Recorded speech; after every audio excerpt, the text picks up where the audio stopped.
More money is better than less money. What? I thought NASA shut down when the space shuttle retired. Space is big. At an extremely high rate of speed.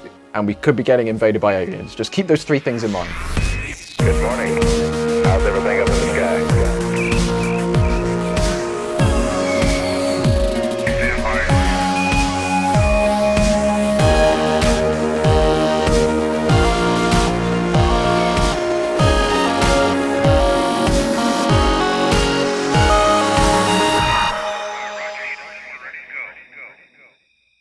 Hello, everybody. Welcome to Tomorrow. My name is Space Mike, and we have an exciting show for you today talking about we're halfway through 2025. NASA has gotten extra money for a whole bunch of programs, and we have a new Interstellar visitor that's going on. And to talk about all of these things, I am joined today by the one and only Jamie Higginbotham, who is able to join us today, thankfully. That is so awesome. We also have Jared Head, who is joining us today, as well as Ryan Caton. So thank you to everyone for being here, and super excited to be talking about space with you guys today. This is great.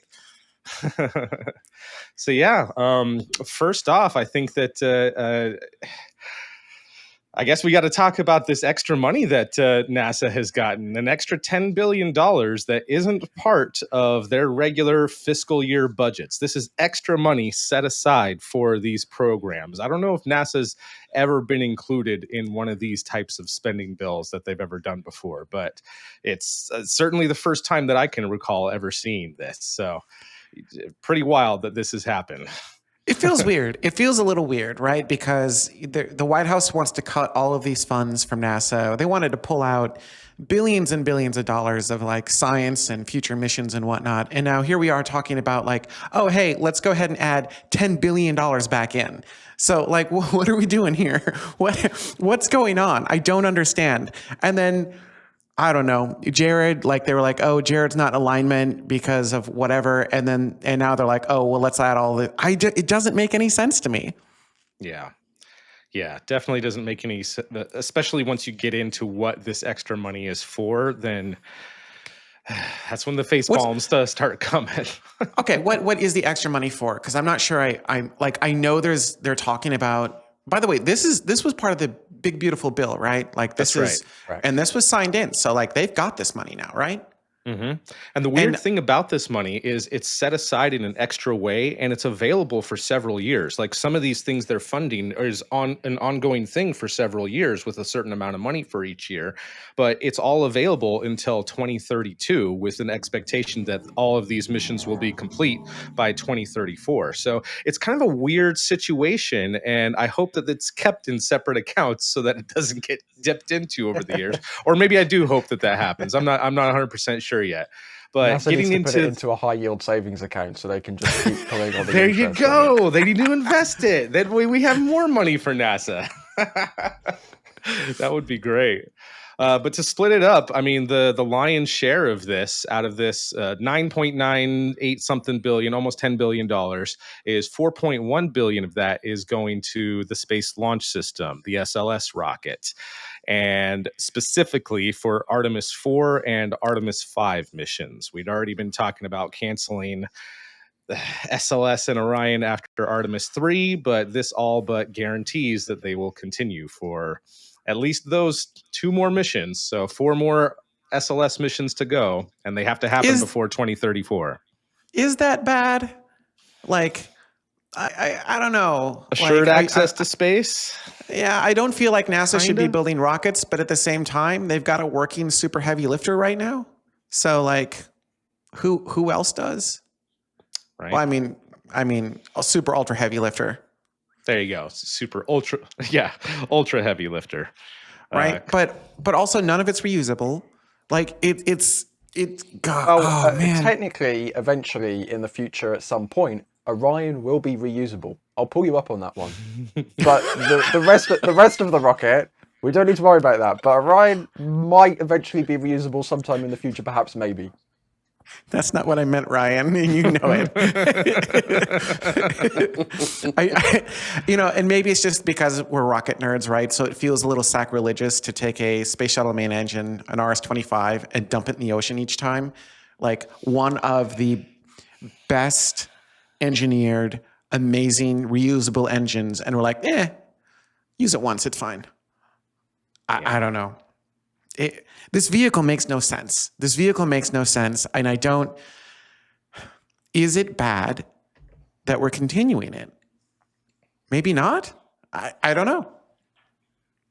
I mean,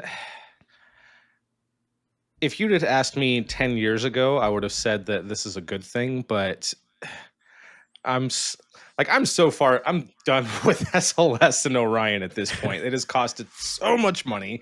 We've only had one mission with the actual SLS rocket, and we've only had the two actual missions with Orion, one on Delta Heavy and one on SLS, and there's still problems with it after all this time and all this money.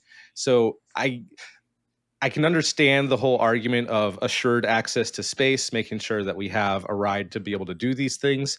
But at this point, it's like, is it even a ride? Because you're talking about 2+ years in between flights and still billions of dollars of investments to get the next upgraded version, which they would hope to start using, I believe, in Artemis 4, if not Artemis 5. No, it would still use for 4. It still uses the interim, but I think I believe Yeah. Artemis 4 is when Block 1B is introduced. So that's why they've been building the new mobile launcher, which also finished stacking this week. So Artemis 4 and 5 is going to be using the Block 1B version with the exploration upper stage. So it doesn't have the new boosters, which you might have also seen that Northrop has been testing over the last few weeks. It has the same boosters, same core stage, but the interim upper stage, which is essentially a Delta 4 upper stage with Delta 4 scribbled off in crayon and SLS written on. They're replacing that with a brand new upper stage called the Exploration Upper Stage, which is being built by Boeing and is also, taking a lot of time and a lot of money, which they said it wouldn't, and it actually is. And we've battered that to death before. Exactly. And my mistake, you're right. Those would start using on Artemis 4 and for Artemis 5. So yeah, more stuff that needs more investments just to even make those missions happen. And we're still kind of in a weird limbo state of not knowing when Artemis 2 and Artemis 3 are going to happen. So, I mean, they're stacking for Artemis 2 right now. That can happen at, any point in, I guess, the next year and a half, I suppose. But for Artemis 3, they are the argument I keep seeing is that, well, the human landing system isn't ready yet if we're going with the Starship human landing system. And if we're going off of a Blue Origin system, that's definitely not ready.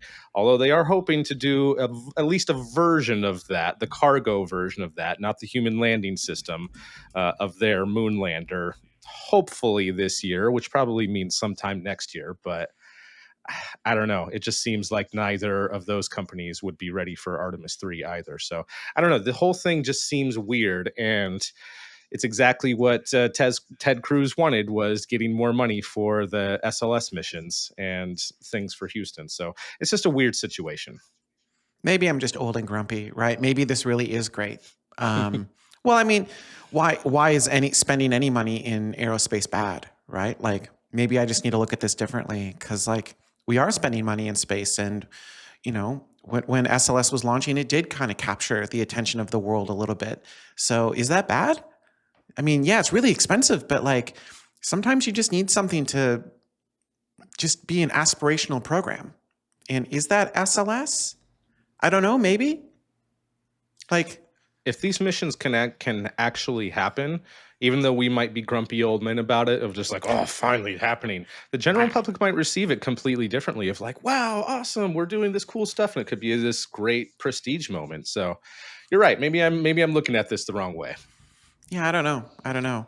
I think my gripe is so many NASA science programs got cut or are on the chopping block. Does this help any of them? Or is this all for SLS? There's all that for SLS. Then there's a little over $2 billion that's for Gateway to continue constructing and eventually launching the Gateway system into the near rectilinear halo orbit. There's also $1.25 billion for continuing the International Space Station until at least 2030. and also doing a couple of closeout operations. There's an extra $325 million in there to fund the US deorbit vehicle, which previously was on a milestone-based system. I don't think that contract has changed at all, but I guess now the funding for those milestones is in this separate fund now. There's also $700 million for something called the Mars Telecommunications Orbiter, which would, as the name implies, be able to help support communications for future missions to Mars, leaning into the whole, let's do the moon stuff real quick and then start sending humans to Mars. But that's the only other Martian program, at least included in this extra funding for that. There's also a couple $100 million for the 5 major NASA centers, and one that I think Jared probably has quite a few feelings about, $85 million to move a space vehicle. The wording is very vague, but most people thinking that this is meaning taking Space Shuttle Discovery at the Smithsonian, at the Mike, Udvar-Hazy Center, and moving it They to didn't Houston. say that. So it doesn't say that, though. It just says a space vehicle. It's a transfer of a space vehicle which will be chosen by somebody of the administrator's choosing. And considering we don't have administrator right now because Trump decided he no longer liked Jared Isaacman, the administrator in this case means acting administrator Janet Petro, who will assumedly assign this role to pick this space vehicle which has flown to space before and has carried astronauts. I mean, the list of space vehicles in the Washington DC area which have flown to space and have carried astronauts, that's quite an extensive list. This doesn't necessarily mean it is Space Shuttle Discovery at all. I would like to make my own Starliner. Yeah, that's what I was going to say. Give him Starliner. Give him Starliner. It checks all the boxes. And there was something clause in there, too, about how it needs to be related to the Commercial Crew Program or something like that. So that's the perfect choice. Give him Starliner. It's so funny. It's so funny to me that Houston has spent like the past decade and a half so angry about the fact that they didn't get a space shuttle. And like, if you saw all of the proposals and things that were done, the Smithsonian said that they would put their shuttle in the Air and Space Museum, the specific hangar that's at Dulles, and it'll be surrounded by all this aerospace history. And then, Kennedy Space Center Visitor Center said that we're going to put it and we're going to tilt it and we're going to make it look like it's on orbit.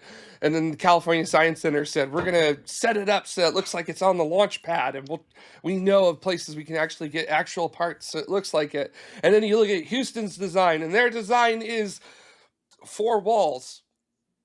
And it's got a big window. So hey, glass is expensive.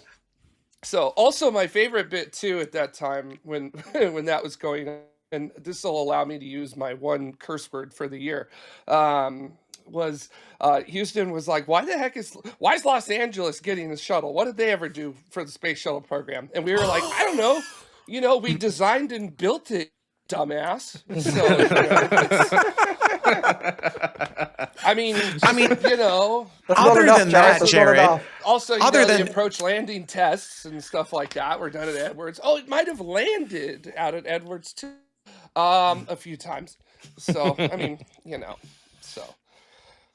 So also, yeah. I don't. Also, if they do move Disco, I don't know how they're going to be able to do it easily because all of the shuttle carrier aircraft are retired. So the 37s that would carry the shuttles around the United States, they're retired. One of them is on static display here in Southern California. And very hilariously, the other one was retired to a static display at Space Center Houston, where they want to take it to. But yeah, I don't know. If anybody has a spare 747 that could move a space shuttle, I don't know. Maybe Qatar has one that we might be able to borrow real quick or Virgin Orbit. So. Or Virgin Orbit. Too soon? Too soon? Straddle launch. We could get straddle launch. Can you imagine the carrier aircraft grabbing onto the shuttle like that and then like transporting it? That would be insane. That'd be sick. It would be so cool. It'd be like that OG design they had where they wanted the two C5 Galaxy bodies with like an inner wing and wings on the outside to connect it to carry the shuttle around. Oh my, that'd be sick. So, So but NASA's that, getting. I will say Go ahead. that's going to cost a little more, $85 million, I think. And the So- craziest part about that is it specifies only $5 million for the transport of the vehicle itself, and the other $80 million is to build the facility that it'll be displayed at. So, yeah, I don't think that's happening for a shuttle. I love It that literally Houston sounds just like a- assumed. Go ahead, Jamie.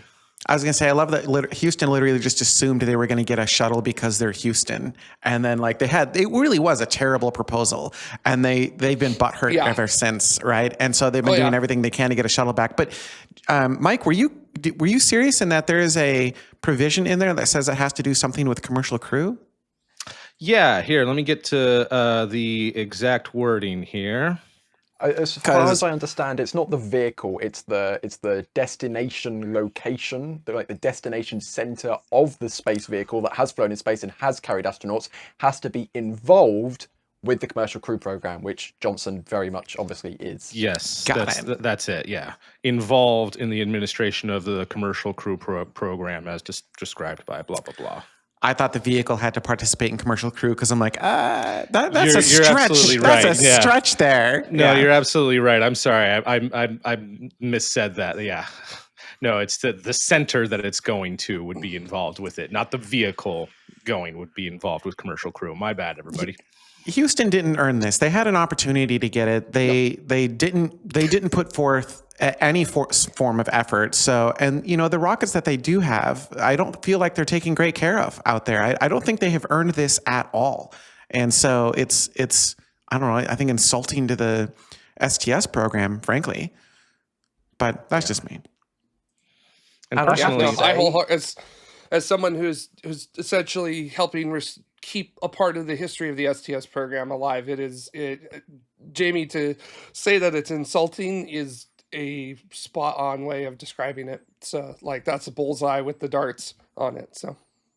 and Ryan, what were you going to say? Sorry about that. I mean, I have to say, just removing the politics from, I know this is quite funny, removing the politics from a spending bill, but removing the politics from this particular situation, just look at the point of these shuttles, these historic artifacts being on display, is for the general public to be able to go out and see these amazing machines which have done amazing things in space, right? And it makes total sense to have one shuttle on the West Coast and 3 on the East Coast when you look at a population density map of the United States. Pretty much everyone lives on the East Coast, with a few people living on the West Coast. I mean, taking one of those shuttles and putting it in the middle of the country, where I know Houston is a huge city and Texas is a huge state, but population density wise, where nobody lives, I mean, just logically, having the artifacts near the people is what makes these things so accessible for the general public to go and see. Yeah, I would agree with that. Yeah. I mean, I also want to throw out there too, which is that it's not like Space Center Houston doesn't have anything, like they've got the command module from Apollo 17.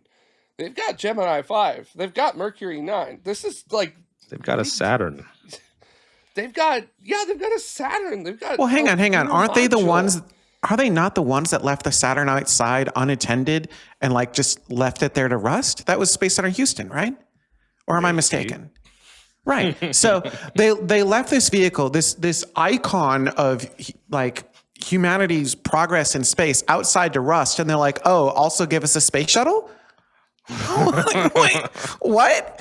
No, you guys, you're not taking care of the icons that you already have. You don't get another one. Yeah. All the space shuttles need to stay where they are. Especially Yeah, where this yeah. 85 million could continue funding some of the science missions. Because right now, they're asking everyone, all the different program managers across the 121 missions that are either flying right now in extended operations or are in some phase of their development before launching and starting their mission. Every single one of them have been asked to come up with a plan to close out their program. every single one. Doesn't mean that all of them are going to be closed. They just want some sort of plan and some sort of realistic, what's the cost? What would it be to actually shut this program down? And do we have to, if it's one that's under construction, do we have to fulfill any contract obligations, blah, blah, blah, for closeouts in order for this to be canceled? And many of those, especially the ones that are already in space and doing extended operations like Osiris Apex, for example, could continue with just a sliver of that 85 million for this transfer of a space vehicle to Houston. So yeah, just feels like an extra thing. Like, I mean, there's a lot of stuff in this whole bill that just this seems unnecessary, but specific to the NASA stuff, I know it's only 85 million, but considering everything else that's going on, it could continue other missions instead of transferring a space shuttle or any vehicle that Houston may or may not deserve. Definitely not a space shuttle. Yeah. And even outside of that, it's that is I can think of right off of the bat. That's like 6 to 8 extended missions, that you could be funding like to completion, with that kind of money. So, but and here's the thing: it's $10 billion, and again, we're decimating NASA science and the first A in NASA, right? All of those it is like we are proposing gutting the core of NASA, and we're giving $10 billion to a program that there are multiple private companies working on something like that. What are we doing? What are we doing? I don't know. I am not opposed to giving NASA more money, but we have to help the science side of NASA as well. We can't just gut it and be like, oh, well, NASA just does human spaceflight now. That doesn't feel right. Yeah. Or as I've said for a while, work on that the crazy next gen stuff, right? The stuff that private companies don't have the appetite to work on, in space nuclear propulsion, things like that. Like the scary stuff, the big scary stuff. Have them work on that. Yeah. I'm really sad too that Draco program with DARPA got canceled. I don't know if you guys saw any of that, but they were working on it. They were working on a nuclear propulsion project, and that's gotten canceled. So, but in a weird twist, they've been working on this for a little while. Raul, thank you very much for becoming a member. Much appreciated. In a weird twist of things, DARPA is working on biologic technology that would be able to grow space stations.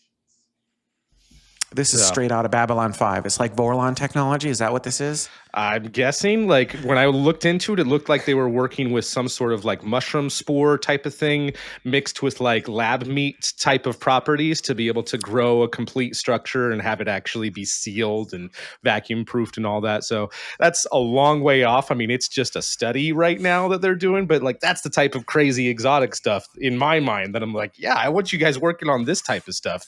If it works, that sounds amazing. Now I think it sounds more like The Last of Us. Who knows? Yeah, I mean, I agree. Like, they should be working on. Government should be doing the things that private enterprise doesn't have the appetite to do, and that's certainly one of them. It's a very thin line, though, right? Because it's our tax dollars at work. So you can look at it and be like, oh man, I say it out loud, and it's complicated because, what happens when these programs bear no fruit, right? Or you have to think really, really long term, like 20 years on some of these things. The public doesn't like to think that way. The public doesn't like to work that way.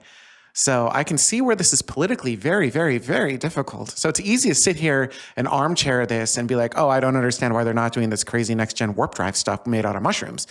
But, right? But like, yeah, I mean, you still have to make your constituents happy, right? That's right.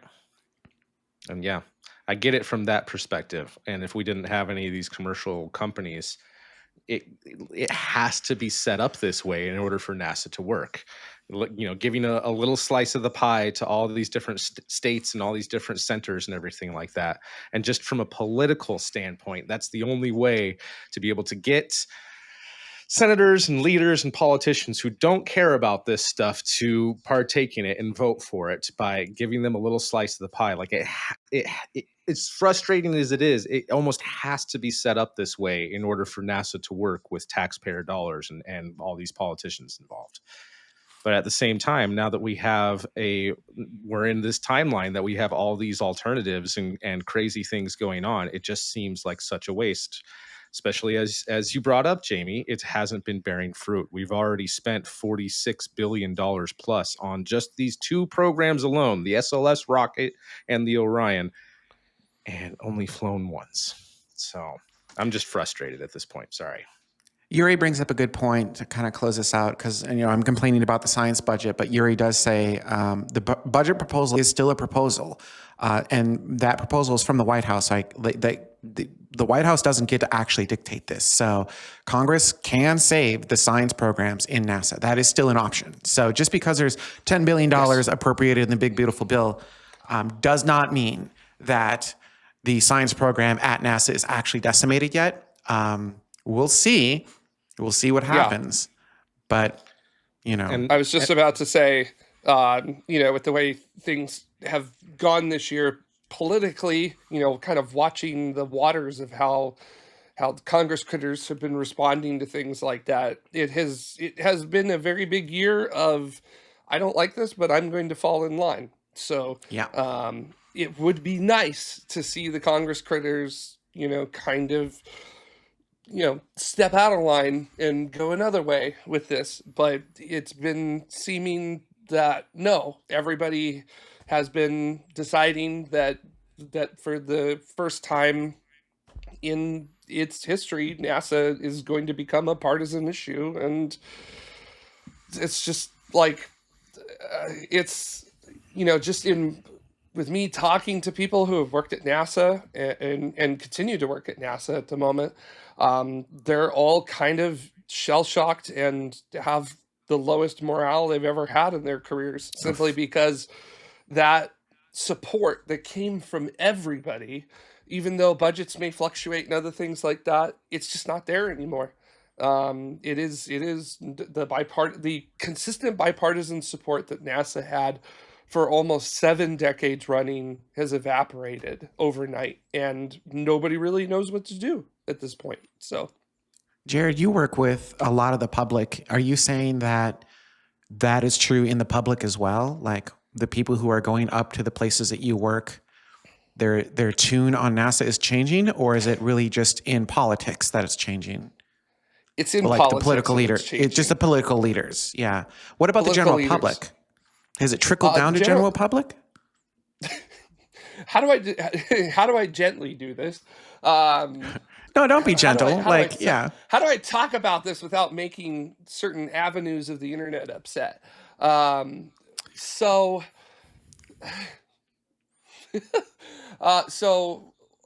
working with the public when I first started, it was very much like, oh, NASA, it's doing great, and we're very happy about that. There's really not been much of a change in the total overall perception of NASA. NASA's still viewed as sort of like this thought leader and these engineering leaders in their respective fields and other things like that. And I personally don't feel like that is a incorrect perception. NASA's got some of the smartest people in the world working for it, and rightfully so, because that's how NASA's supposed to operate. And they've always seemingly done a great job. I feel like a lot of that you could definitely throw the bias of the fact that we're very local to groups like JPL or Armstrong here, which are for the most part very competent people and very good at what they do.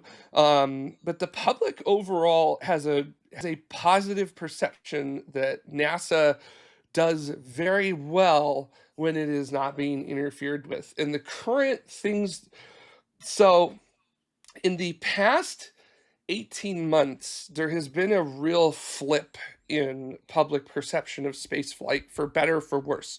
And that flip has basically gone from, so not to offend sensibilities of folks here, but this is just what I hear from working with the public every day about spaceflight, which is that, hey, NASA is doing great and they're doing real good and we're really excited about the future.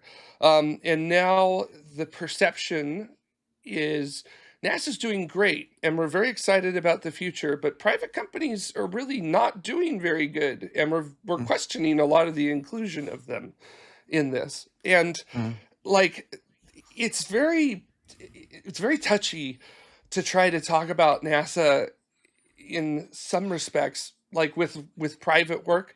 NASA's science side is pretty much golden. Like, it's very difficult to talk negatively about that because you see the successes from it, right? You see Hubble, you see JW, you see NASA's Mars program, you see Juno, you see all the other missions that are in operation, NASA monitoring the Earth and other things like that. And people really like that kind of stuff. The negativity from the public is coming from the sort of the private sector work that's happening. And to me, it is no fault of the actual companies themselves. It's the perceptions that are happening, which, I mean, like, there's nothing we can really do about that. It's individuals at that point. And regardless of whether you like those individuals or not, there's still something to be said about those private companies enabling NASA to do things that it would have had a very difficult time doing without their help. So it's like a mixed bag right now, because NASA's science side is great. The public loves it. They love hearing about the info from it. But NASA's human spaceflight side, because of the fact there's that private component attached to it, and one program isn't having the success that the company said that they were going to have, and the other program is not having good PR on fronts, regardless of whether that the bad PR is deserved or not. It's a mixed bag right now. And it's so funny too, because I still meet people who are shocked that NASA still even exists. I've had people tell me many times over the years, like, what? I thought NASA shut down when the space shuttle retired. What are they doing? It still exists? What are you talking about? I'm just like, well, yeah, remember the Mars rover and this happened? Remember those pictures of Pluto? Did you happen to see that several years ago? And So, well, then maybe that was a maybe- thing. Huh, that's weird. Maybe I'm fundamentally wrong then. Maybe SLS is big and important, and maybe we need a program like that to get back into the psyche of America. Yeah, I mean, I don't agree with a lot of the public sentiment that has come out, I would say in the past 6 months about a lot of things. But a couple of days ago, someone up at the observatory, we were just talking about sort of a little bit of the history of rocketry and things like that, and they said a couple of years ago it was really nice to see a space launch system actually launch, as opposed to blowing something up at your test site. And I was like, it's a little difficult to like design things that are big. So there's some slack that you can cut there if you don't mind. But yeah, that's sort of where the public perception is right now, and it's genuinely unfair. I feel like to many of the private, not just one private company, but private spaceflight overall as a whole, to judge a group by, say, the actions of like 2 or 3 companies. But also, if it leads, or if it bleeds, it leads, right? So it's very difficult to overcome the biases that you're going to have to deal with in media when it comes to reporting on things like that, because most of the time this is not going to be people who have the expertise in it. Those of us who are actually doing like what us 4 are doing right here are few and far between, and then the news doesn't want to tap on those people to talk to them either. So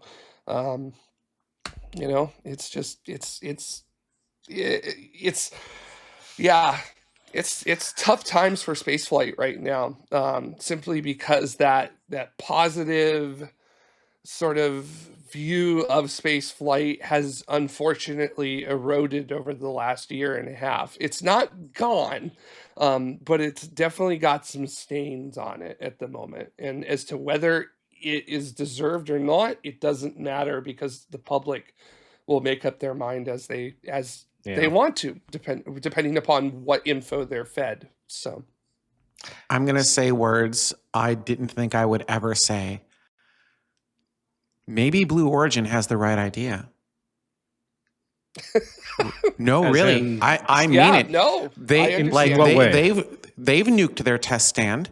Do you remember hearing about that? But they did. Right. They are not out in the middle of the public, right? Like you look at some of these other companies and they're in the middle of the public's eye, and so then the public can see what the testing process for all of this stuff looks like. And if the public is used to, you don't see anything and then you just get straight to success, then it might be difficult for them to see how the sausage is made, so to speak. And so you don't get to see how the sausage is made with Blue Origin. You get to see virtually nothing, and then they launch. Maybe that's actually the right idea when it comes to commercial space. I mean, we as space nerds, I'm sure I can feel everyone We would cringing. hate that. Yeah. I feel. Yeah. Ryan, stay with us, Ryan. Don't go, Ryan. Like, nah, no. But like, As far as perception There's- goes, I get where you're coming from. Yeah. And I mean, I know it doesn't- hurts to say. It hurt to say. Like every fiber of my being is like, that is wrong. We need to educate the planet. We need to get them excited about what we're doing. And failure is an option, right? You are allowed to learn along the way. These are things, as long as everyone's safe, as long as the humans are safe, learn along the way, figure this stuff out on the ground and out in the air, sort of thing. Like I believe that in my bones, but maybe I'm wrong. No, really, I don't maybe think I'm you're wrong. wrong. But just, if the public, the general public does not have like that set of and I'm not disparaging the general public. It's just that, like, with the way education and things are set up right now, we're still running on a model that was developed in the 17th century. It's not evolved to understand the concept of, it's okay to screw up. As long as you're not hurting people. Yes, it's fine that you blew something up. Like, did anybody get hurt? No, it's okay. That's like, it's if things were running in the 21st century like we all expected things to be running in the 21st century, I think everybody would be having a good solid understanding of what's actually at stake and what the score here is. But we don't, because there's just been a very, I don't want to say big resistance to kind of updating things, but just you're not allowed to fail, because failure is bad and it's a waste of money and it's a waste of resources, when it is very much so essential to actually learning. I mean, you learn so much more from your failures than you do from your successes. Like, the amount of data that you can gather from a failure is incredibly important. And success is something that can, if you have continued success, you can end up having something that's lurking right in front of you that is going to bite you badly on your next your next operational mission or something like that. So failing successfully, I guess, is how I would describe it. Failing in test and other things like that is super important. It's just that, like, we don't do that in our everyday lives, and we're not really taught that from very early on, if at all, for most of us, in our education or in our work. So it ends up becoming this sort of like this incredible narrow focus that's only on the failure, even though the failure is this much of the entire program that you're looking at. So again, it's all just a matter of that perspective, and it's tough to change public perceptions without major cultural shifts. Here's actually an interesting comment I wanted to highlight from a name I haven't seen in quite some time. Hello, Ocean McIntyre. They say, remember that NASA is required to be transparent about failures and the status of projects because of taxpayer funding. That isn't the case for private companies unless they take government funds. So, yeah, good point. We'd still would see or at least hear about failures, but I also believe that, where was it? Yeah, Dave Avery, blame the internet. In the 20th century, test failures were not news. Like, is it kind of our fault, the people who cover this stuff, of just like, oh my gosh, this happened, and we go all over it? This wasn't a thing 15, 20 years ago even. Yeah, I mean, just like it is interesting, right? Because you look at competing companies or even NASA, right? You look at the space shuttle main engine. If you look at those failure videos of the space shuttle main engine, it was energetic and epic, right? Like go search YouTube. I think it's out on YouTube. There's like maybe not. I don't know, but there's like an hour-long video of all the SSME testing, and it took NASA well over, I mean, they obliterated test stands, they obliterated engines. It's part of the process, right? It's part of the process. Then even, modern day, when you've got computers doing computational analysis is what's going on, we're still losing vehicles, right? Like different aerospace companies, not just Company X, but like all of the aerospace companies are obliterating vehicles on the pad. And that's after all of the testing and whatnot, right? Like, well, I say pad, but I mean, I'm trying to not name names. I mean, you can, I won't. All right. So, yeah, I'll name names. Blue Origin's blown up stuff in testing. United Launch Alliance, didn't they blow like a Centaur or something like that on the stand or something? Yeah. Rocket Labs lost electrons in flight as well. So, like, it's part of the process. Has lost alphas. Astra, they did a freaking power slide off of the launch pad. Okay, like that was spectacular. Some of my favorite launch footage is the power slide. How amazing was that? Ariane 6 continued the grand Ariane rocket tradition of not really working like it was supposed to on its first launch. Failure seems to be something that we all are consistently good at. So it's really, at least for all of us in the industry, when someone has a failure, it's not like we're super surprised. Obviously, we don't like it because again, the aerospace industry is one of the few industries that I personally know of where it really is all ships rise with the tide. We all are really cheering on everybody because one person's failure could actually be related to something that all of us in design use. So it becomes important for all of us to succeed because when there's a failure, we all really want to take as close a look as we can at it, even if it may be a competitor or something like that. Because you don't know, like, your COPV, there might be something up with the specific type of composite that's being used on it now. So you just pay attention to these things. And it's not because, because our competitor is screwed now, or anything like that. It's more because of like, we have a similar design. So I hope ours isn't next. So yeah, just again, just throwing it all out there. We'll get there. Mm-hmm. Speaking of getting there, guys, we are halfway through 2025. How's everybody doing? Holy cow. I want to congratulate you on that transition. That was fantastic. Speaking of getting there. Well done. Thank you. It has been a wild ride so far this year. I mean, we've had all the political stuff, but even just focusing in on the launch industry, the successes, the failures, the number of launches. I mean, it has been a wild ride so far this year, and still quite a few things to look forward to for the rest of the year as well. Just as a quick launch statistic, so far we've had 153 total orbital launch attempts. 146 of those were successful, and we've had 7 failures so far. And that is okay.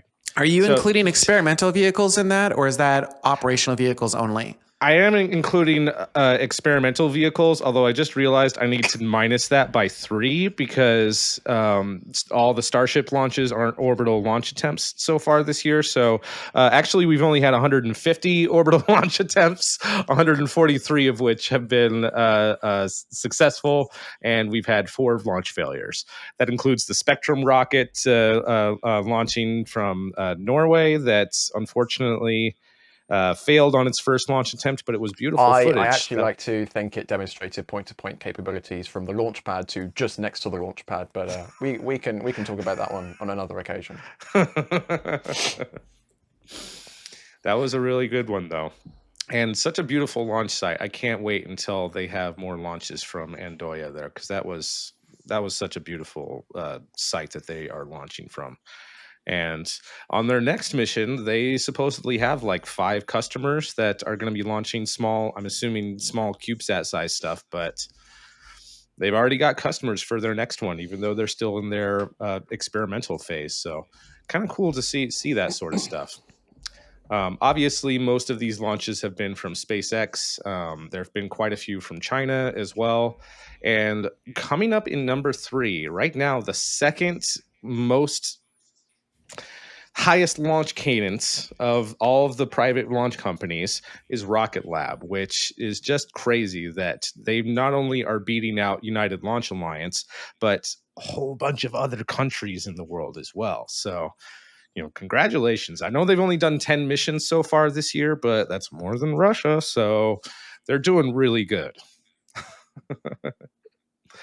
I'm a big fan of Rocket Lab. I think I'm very excited for what they've got on the horizon, and their chomper is really cool. Like, I like that idea. Like, and I don't know. I'm just excited for Rocket Lab.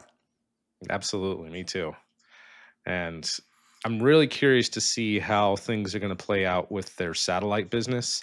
They have their little disk sat, which can launch a whole bunch of them on Electron, and then they have their much larger Flatellite, which will launch on Neutron.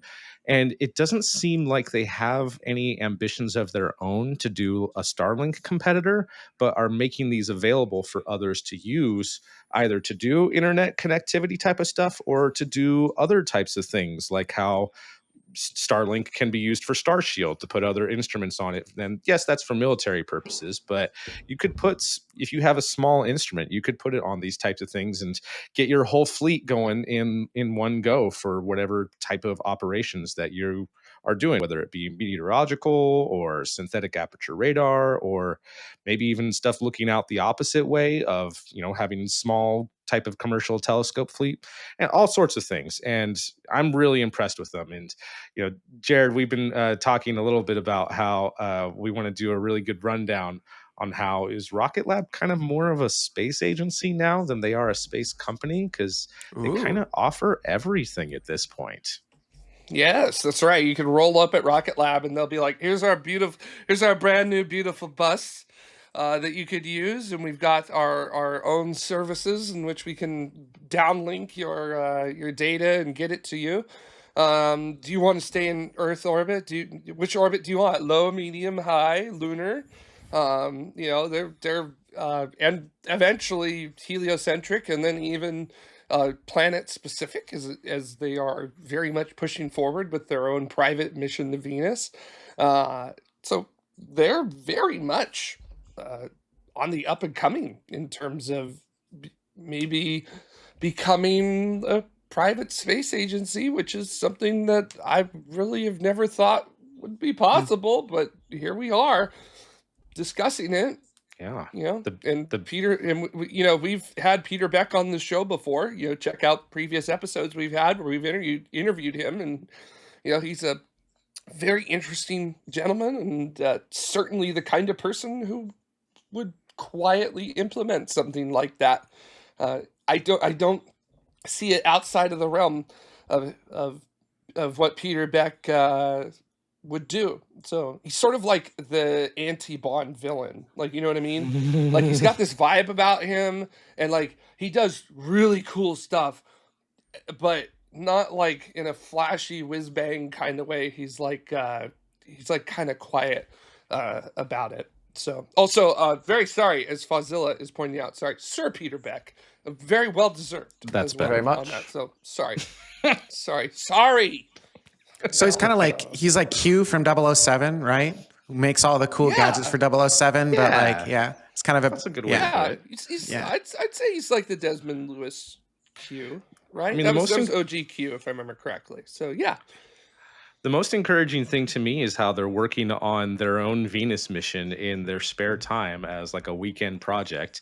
Not sure when that's going to launch, but Probably at I a mean, weekend. doing their own yeah, probably on a weekend. Ryan, They're probably there right now. Let me call them up. Let me drive right down to the factory. Knock on the door. Excuse me. is that alluding Excuse back to me. the whole only announced successes, though we don't know about it because it didn't work the first time?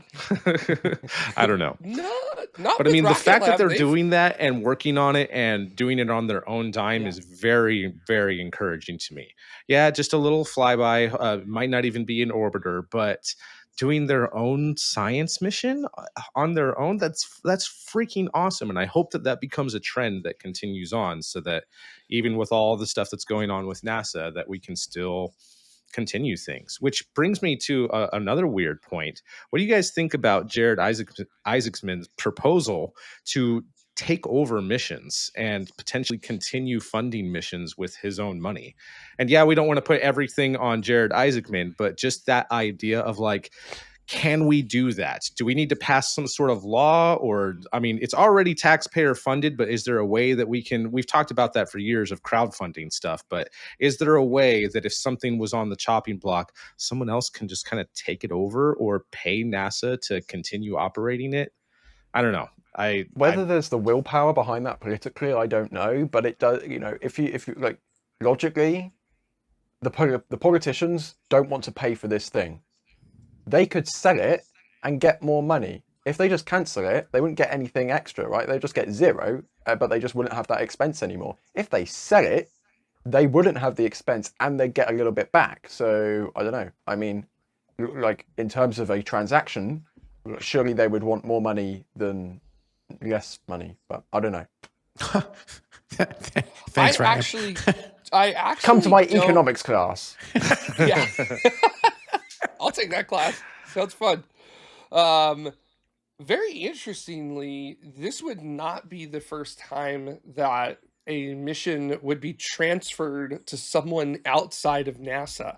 There was a mission that was launched in 2003 called the Galaxy Evolution Explorer, which was an ultraviolet space telescope that it did exactly what it sounds like, was attempting to study galaxies and their structures and other things like that to understand galactic evolution.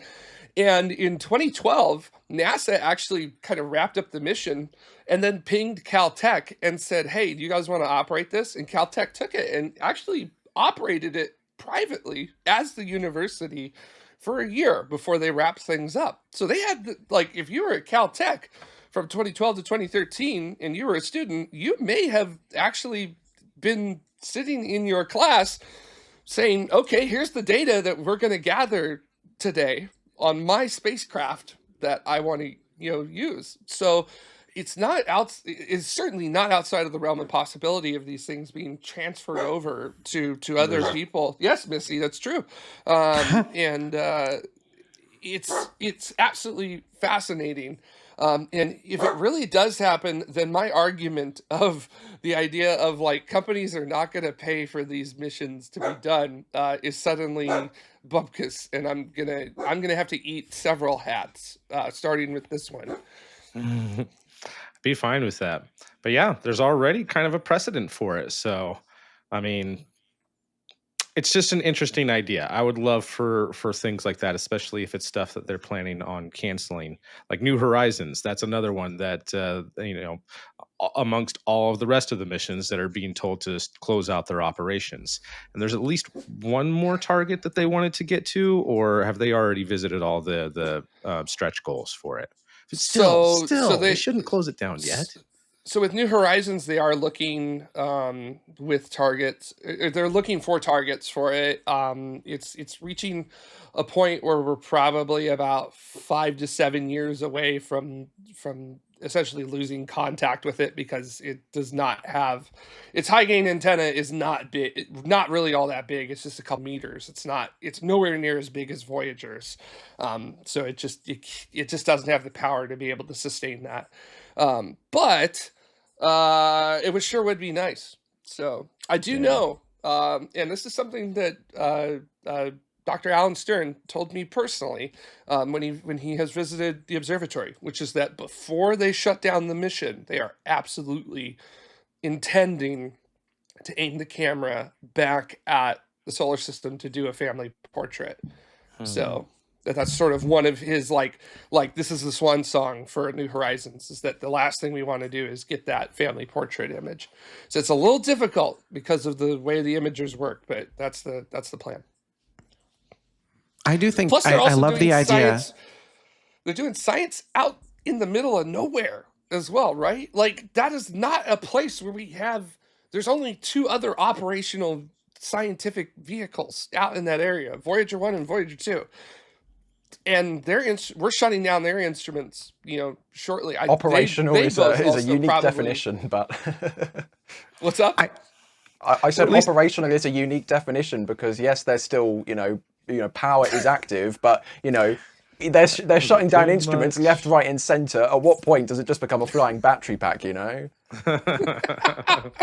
A very important flying battery pack. So I with good music love on board. I love the idea of schools taking over these old missions because it's more than just the spacecraft, it's also the ground side infrastructure. And depending on the school, you can teach so many different kids in different areas of like all of the things, right? Because you're going to need your communications network, you're going to need your RF stuff going on, you need to have spacecraft control.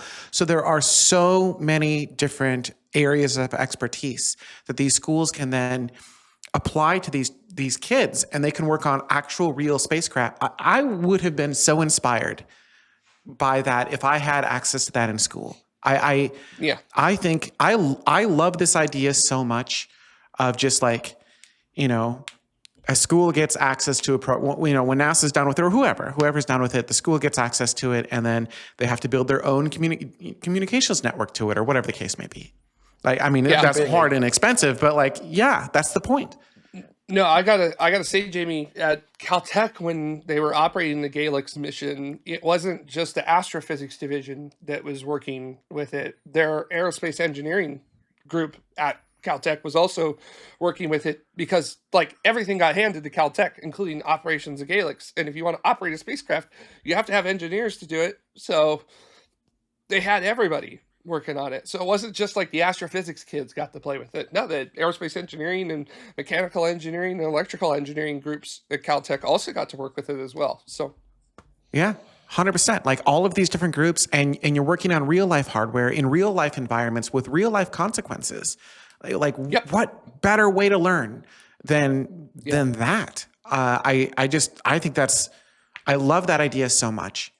And what a great way, what a great thing to have on your resume too, graduating from college. And, oh yeah, by the way, I have a year experience driving the Curiosity rover. Yeah.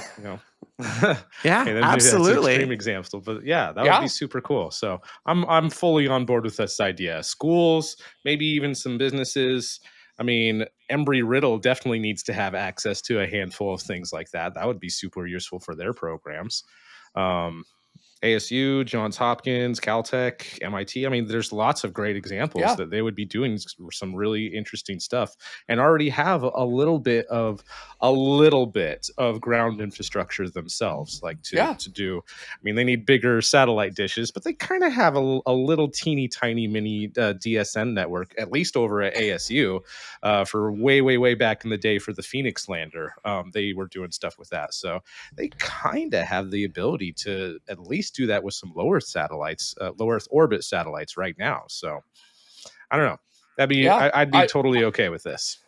I know USC here in the Los Angeles area has done actual hardware work. Both of the Cal Polys here in California, Cal Poly Pomona and Cal Poly San Luis Obispo, absolutely have hardware work. Like CubeSat, if I recall correctly, both of the Cal Polys basically seminal in the formation of CubeSat design in the early days.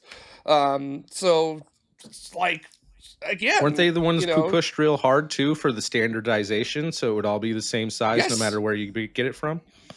Yes, absolutely. So it's so interesting what can happen when you allow universities in to play around with your hardware. So I don't know if anybody wants to fund me to go back to college, I'll play with your hardware.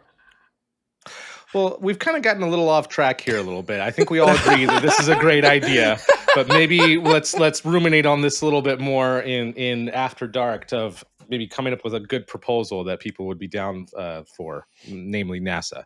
But to kind of get of so far, what have kind of been I would like to go around and get everyone's opinion. What has been your favorite like space achievement so far this year, and what else are you still looking forward to? I'll go first with rocket stuff. I was so psyched that we finally got the New Glenn launch earlier this year in January, and I'm very, very, very excited for the Neutron launch, which I'm confident is going to actually happen this year. Whether or not it'll be successful is another story, but I'm confident that they'll actually attempt that launch this year. So looking forward to that. Jamie, what about you? When you say year, do you mean the last 365 days, or does it start at January 1st? January 1st. Yeah. Dang not it. fiscal year. Not fiscal year. Dang it. Because I had one, but it was late last year. I don't know. Come back to me. Okay. Ryan, what have been your favorite moments so far this year, and what are you looking forward to for the rest of this year? I agree on you on the New Glenn points, and I really, really hope they stick the landing this year because that'd be pretty cool. Something else I very much enjoyed watching earlier this year in the spring time frame was, of course, the maiden flight for ESA out of Andoya. That was a spectacular. Not only was that a beautiful launch, it was a beautiful explosion as well. That was very nice to see. Going forward, I mean, we're already in July, and I feel like every year I get to this point and I'm feeling overly optimistic, but you know, something out of the UK would be nice. I'll just say it would be nice. I'm not going to say it's going to happen anymore because, you know, RFA is still nowhere to be seen at Saxavord, and Orbex, I don't even know what Orbex are doing anymore. Skyrora haven't said anything in months really, so I don't know what's happening. Nobody seems to know what's happening. All I know is that nothing is happening right now, and I really would like to see something happen, so please. It's been a year, RFA, since you destroyed your test stand. Please.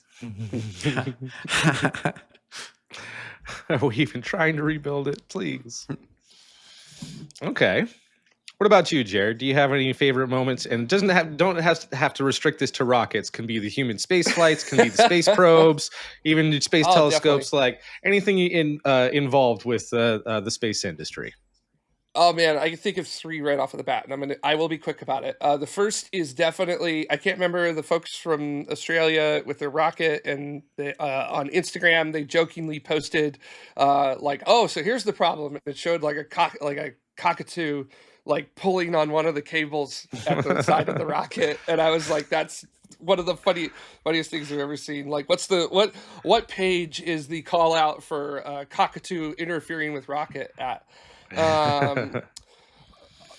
Also, right. recently, you know, within the past 2 weeks, the Vera Rubin Observatory finally getting online, and the first set of images that we got from that, and literally like the first set of calibration images, we've already got several thousand new asteroids out of that, which is great. Like, we got to hunt down those things, so that's good.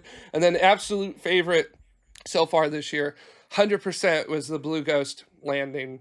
Dang it! Firefly Aerospace. That was mine. That was just such an amazing thing, and like just how well all the video came back from it, and all the science that they did with it and everything. Like, it was just so cool to see all of that, and then like watching that happen in real time on blue sky with folks was just fantastic. So stealing mine. I mean, the other one that I really enjoyed was Honda Rocket. I was like, where did this come from? Like, right? Was it just me where I was like, I had no idea they were working on a rocket. Like, what in the world? That was a wonderful surprise. Yeah, it was really, truly great. Yeah, absolutely. But Blue Ghost was pretty cool because it was like going back to the moon, right? Like it was like, it was this, I don't know. It was just like, we're going back. Let's go. Here we go. And then, I mean, I really enjoy Hondo rocket too, just because boop, here's a rocket that can launch and land, right? Like how amazing was that? Absolutely. Is there Blue anything Ghost that you're also proving that you can go to the moon and land and nail it on the first time, and your lander doesn't have to tip over every time you land. maybe don't make it. I feel like if you fuel make leaks on the way there. I feel like if you make a lander that looks like it's going to tip over, it's going to tip over. Is it just me? Like, is this a physics dictates shirt? Kind of. Maybe don't make a tippy lander. As something tall, I understand the concept of falling over very easily.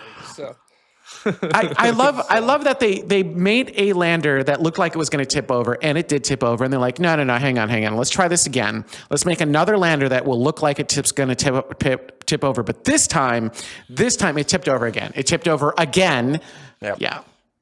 Can I also that just almost briefly sounds say, like it fills me with confidence that the intuitive machines, that's what they're called, have proven, twice on the bounce that with a lander, that's taller than it is wide, that it tips over. And it fills me with so much confidence that both human landing system providers are designing landers which are taller than they are wide. But, well, fingers crossed they have better luck. Fingers crossed.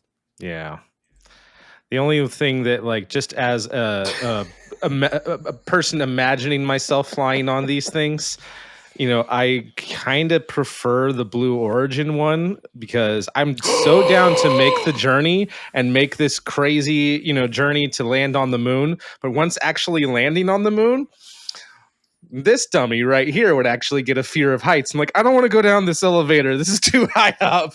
Whereas the crew compartment on the Blue Origin lander is on the very bottom, and it's just a nice, quick little hop out. So, I'm just saying, is that weird? 1/3? Is 1/3 Earth gravity? What's the moon? 1/3? Just jump out. It'll be fine. sixth. It's 1/6. It's 1/6. Just jump out. You're fine. Don't tear your suit on that sharp rock down there. Yeah, you're fine. You'll just get like 1/6 the injury if you were jumping from like 150 feet up. So don't worry, it's fine. Injury. You're fine. Bones will be 1/6 broken. It's like it's like jumping 25 feet. It's fine. Yeah. When's jumping 25 feet ever hurt anybody? Never. It's fine. All right. We done here? I feel like we should. I should answer some more questions incorrectly. I do have one more question for you, Jamie. Is there anything else that you're looking forward to for the rest of the year? We have 17 more maiden flights that probably won't happen this year, but maybe. Aren't you excited for all those new Chinese rockets that are launching? No, not at all. Not in the least bit.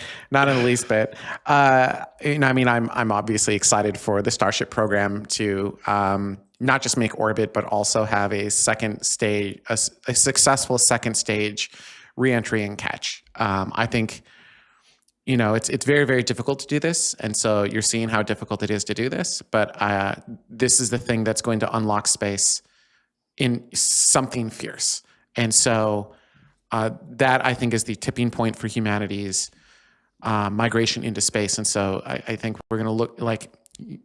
It's like pooping a pineapple getting there, but man, once we get there, oof, it's going to be amazing.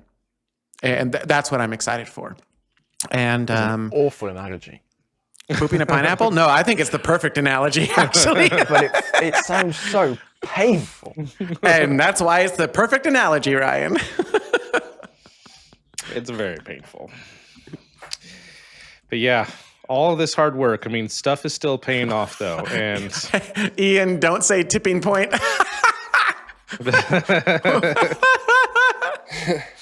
Touche.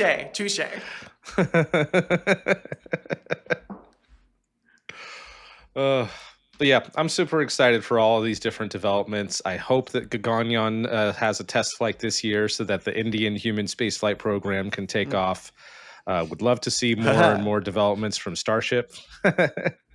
And honestly, I'm still hoping deep in my heart that we have some surprises from Blue Origin. I hope that this entire time they've been working on a human capsule for low Earth orbit stuff, and they're just going to surprise us with it out of the blue one day. Probably not, but I'm still holding out hope, you guys.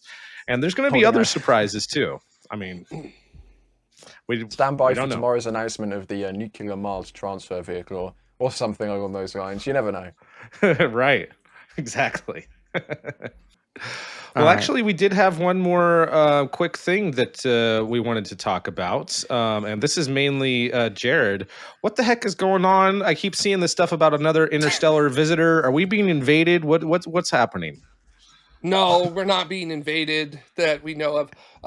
Just That we know of. Silence, hot-blooded mammalian. So we have found 2 interstellar objects that have zipped through the solar system. You may remember the first one called Oumuamua back in 2017, and then we had another one called Comet Borisov back in 2019. Well, just about 5 days ago, we discovered our third one, which is being called 3I Atlas. 3I meaning third interstellar object that we have found, and Atlas, it's named after the automated telescope system that discovered it. I can't remember what what it stands for. Well, it stands for something important, but that's not relevant at the moment. But this is an object that has come from outside of the solar system, and it is now coming through the solar system. It will eventually kind of whip around the sun and then it's moving fast enough that it's going to exit. So it's literally just visiting, like some tourists do. It's just coming in and then zipping through, and woo, we'll see you later. And it's very interesting. Hasn't got its full solar system visa yet. Yeah, it doesn't have its full solar system visa yet. By the power of the United States, I'm not going to go there. But it's moving at an extremely high rate of speed compared to the other 2 that we have seen, Oumuamua and Borisov. This thing is cooking in at 61 kilometers a second right now, and it will be one of the fastest objects to leave the solar system. I think it's going to be literally moving triple the velocity of Voyager 1 outbound, which is like absurd.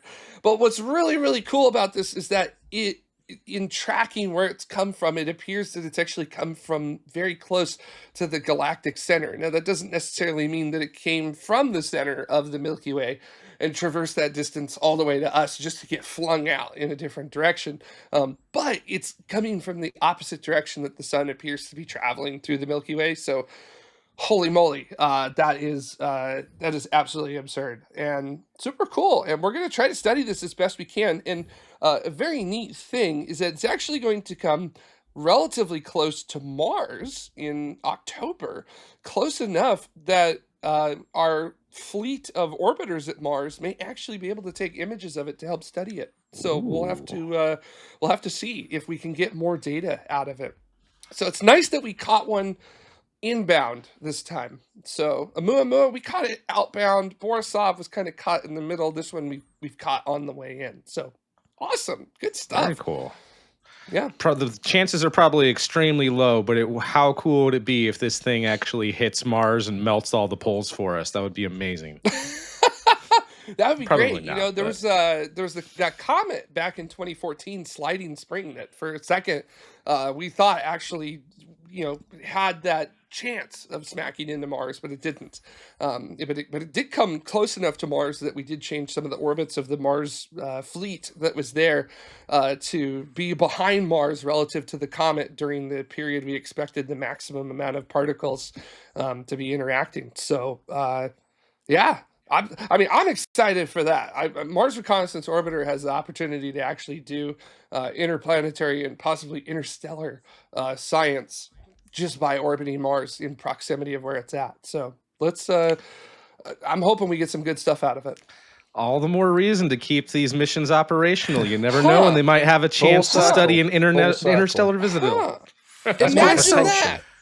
Jared, why so many interstellar visitors recently? I feel like I didn't hear about any of these ever before Oumuamua, and now we're up to 3. Like what?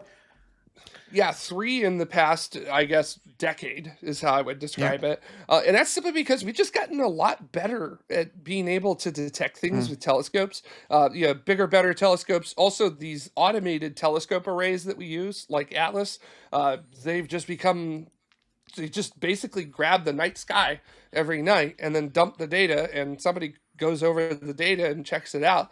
And it's very nice to have these telescopes that allow us to be able to do these things. And actually, very interestingly, someone who has visited at Griffith Observatory, and I've talked to about it, his name's Dr. David Jewett. He's sort of the expert in the world about these interstellar interlopers, which is what he calls them. He says that at any time in our solar system, within Neptune's orbit, there should be about 10,000 of these objects zipping through our solar system. So Really?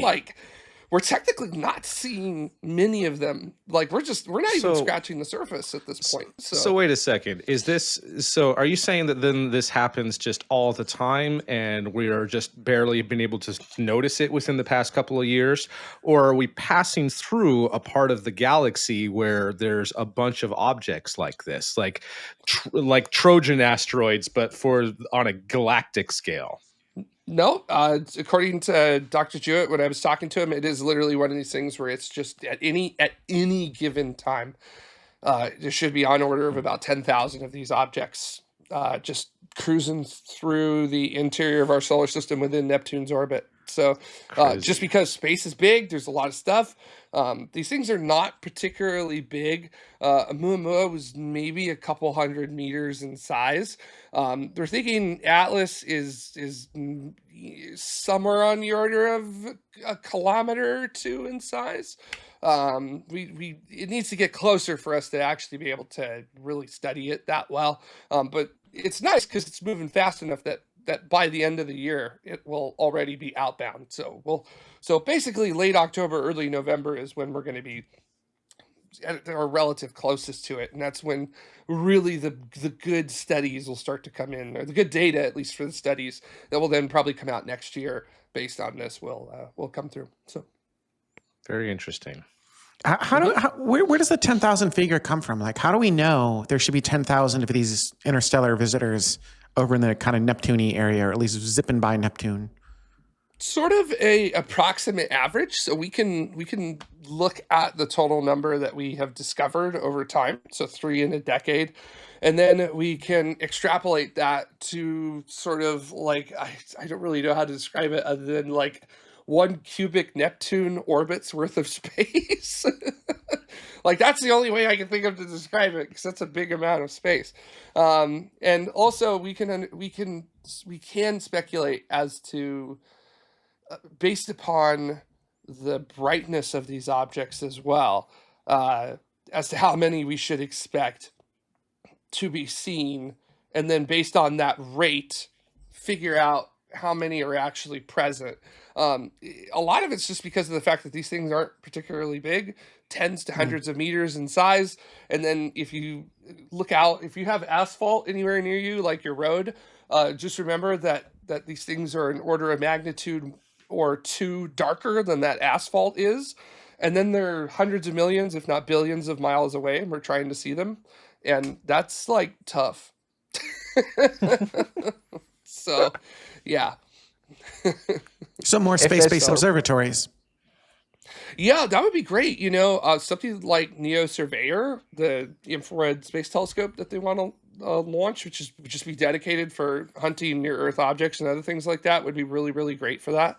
Also, the newly minted Vera Rubin Observatory could actually start getting a couple of these objects per year. And then once we really get into learning really well how to use Vera Rubin, and having the right software and maybe pulling artificial intelligence of some type, like good artificial intelligence, not slop artificial intelligence of some type in, then we can probably step that up even more with the capabilities of Vera Rubin. So we'll have to see. With a lot of these telescopes coming online pretty soon, we got a lot of options coming up. So Very cool. Well, thank you for sharing that Yeah. because, not a whole lot of info. Although I do want to keep my eyes peeled to see if it starts slowing down or having weird outgassing or anything like that. I'm hoping it's aliens, but probably not. Well, let's be Yeah. clear. Oumuamua was to see what our defenses were like, and then they sent a backup Clearly. mission just to make sure. So this one, That this one is was the one. unmanned probe. This one is the scout exactly. craft. Yes. This is all I'm gonna say is if we start hearing distorted humpback whale sounds, I think we're all gonna have to know what we need to do at this Oh point. no! So I swear to God, every time they showed a like an artist rendition of it, I was like that, like these guys, like that literally looks like the whale probe from the voyage home. Like what? Like they're not selling this on being some kind of like really weird kind of natural phenomena. Like you're just expecting that thing to have the little rotating ball at the end of it. Wee, whatever. I don't know. I can't do the noise. You can't look at it directly, otherwise it shuts down all your electronics. Yeah, that's true. So we're gonna have to attempt time travel. We have to go back Man. to 1980s San Francisco. No. That's already been happened. The time travelers already went back and pitched the idea. It's because of that movie that we didn't kill all the humpback whales, so we're fine. It's all There good. you go. Okay. Okay. Yeah, the good, time good. loop has already been closed. Don't worry about it. Okay, we'll just blame the Romulans then. So. Well, with before we get any more off. Oh, it's time for track After Dark. here. It's time for After definitely Dark. time Yeah, for yeah, After Dark. So, big thank you to everyone for joining us today for our shenanigans and talking about all of this stuff today. And also a huge thank you to all of our members who are supporting us and who can get access to exclusive content like our After Dark show. And also just want to say, huge thank you to everyone who has been able to... There you go. That was all the people. You can see them then. Yeah, all the people. Each and every one of y'all. Big thank you to everyone. who You don't get keeps to read your this name. going. You don't get to read your name. I hope. Oh And my also, gosh. huge thank you to Dave Avery as well for gifting 5 memberships. And for those of you who have gotten those memberships, you should be able to get a notification and access to our After Dark happening in just a few minutes from now. So Very thank you again. quickly, for just to round everything up for this episode, there's 3 things that I want everyone to take out, right? More money is better than less money. Space is big, right? And we could be getting invaded by aliens. Just keep those 3 things in mind. Those were our 3 takeaways for the show. It's true. It's very true. Thanks, Ryan. Is that the coming up promo? We're just gonna have nothing but that, and then the intro. Yeah. Is that?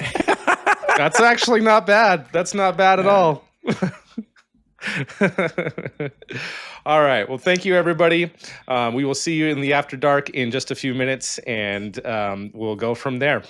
Sorry, back to the awkward Minnesota closings. Awkward. Oh my God.